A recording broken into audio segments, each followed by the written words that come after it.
Hey everyone, welcome back to Corporate Decoder, the place where we uncover the juicy financial secrets hidden within corporate filings. And boy, do we have a treat today. It looks like Worksport Ltd is finally coming clean about their 2025 annual meeting.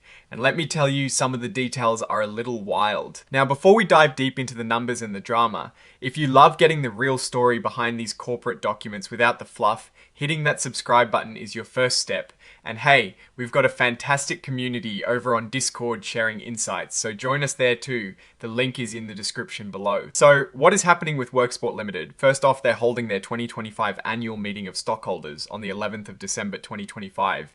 This is where shareholders get to vote on important company matters. It is like a yearly checkup for the business, and the shareholders are the doctors. One of the main events is the election of 5 directors. Think of directors as the strategists and overseers of the company. They represent the shareholders' interests and make big decisions. The nominees are Stephen Rossi, Lorenzo Rossi, Craig Loverock, William Carrigal, and Ned L. Siegel. They're asking shareholders to vote for them, and the board of directors is strongly recommending this. Let's peek at who is running the show behind the scenes. Stephen Rossi, who is the Chief Executive Officer, President and Chairman of the Board, is 39 years old and has been with Worksport since 2014. He founded the company's operating arm and holds several patents related to their products. Then there is Michael Johnston, the Chief Financial Officer, who is 44 and brings over 12 years of financial and accounting experience. Lorenzo Rossi, Stephen's father, is also a director. He is 71 and has a background in computer science education. Craig Loverock, a director since 2019, is the chair of the audit committee and has extensive accounting and finance experience.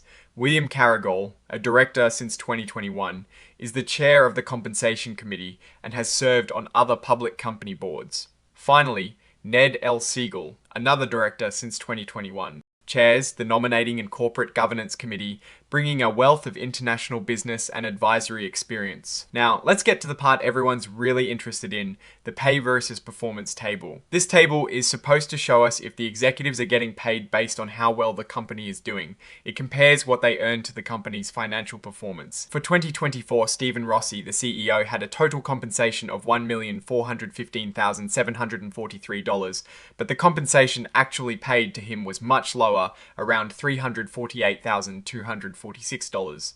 This big difference often comes from stock awards that are granted but not yet fully earned or vested. For 2024, net sales were a whopping $8,484,379, a massive increase of over 4,500% compared to the previous year. That is huge. However, the value of a $100 investment in the company's stock actually went down to $60.4, meaning the stock price performance wasn't that great that year. In 2023, Stephen Rossi's reported compensation was over $5 million, but again, the actually paid amount was much lower, around $374,470. The net sales in 2023 were about $1.5 million, still a significant jump from 2022 showing growth.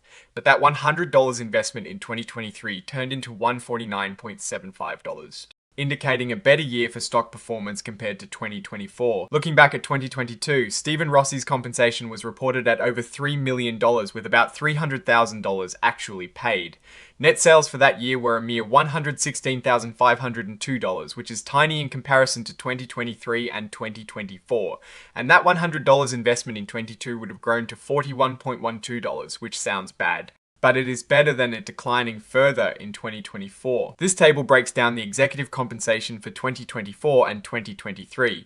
For Stephen Rossi in 2024, the salary was $348,246, and there were stock option awards worth $40,300. The total compensation adds up to $388,546.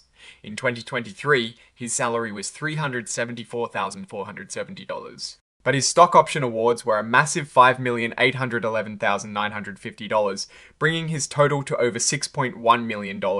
This shows how much executive pay can be tied to stock valuations and grants, not just actual cash paid out. Michael Johnston, the CFO, received $70,000 in 2024 and $177,531 in 2023. Lorenzo Rossi, who is listed as president of Terravis Energy, received $272,440 in 2024 and $272,275 in 2023. And here we see what equity awards our executives hold. For Stephen Rossi, as of the 31st of December 2024, he has a substantial number of options and unvested shares. For example, he has 282,500 unexercised options with an exercise price of $7.042 and 82,500 options that are already exercisable. He also holds over 335,000 shares of common stock, and importantly, 100 shares of series of preferred stock, which give him 51% of the voting power.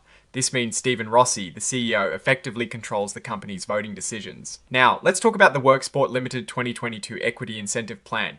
This is the plan that allows the company to give out stock options and other stock-based rewards to employees. They're proposing amendments to this plan. Currently, the number of shares available for grants increases once a year, like a yearly refill. They want to change this to a quarterly refill, meaning they can issue more shares more often. They also want to increase the percentage of outstanding stock that can be used for these grants from 15 to 18%. The board believes this gives them more flexibility and helps attract and keep talent as the company grows. Next up is Proposal 2, ratifying Lumsden and McCormick LLP as the company's independent auditor for the fiscal year ending the 31st of December, 2025. Even though shareholder approval isn't strictly required, the company is asking for your vote as a matter of good practice. Here is a look at the audit and other fees paid to their auditors. For the year ended the 31st of December 2024, Worksport paid $187,300 in total fees. This includes $110,000 for audit fees and $22,000 for tax fees. In 2023, they paid $216,086. It is good to see that they have their auditors in place. And these fees are relatively modest for a public company. Proposal 3 is about approving and ratifying some stock option grants that were given out outside of the main equity incentive plan. These grants were to recognize and keep key people.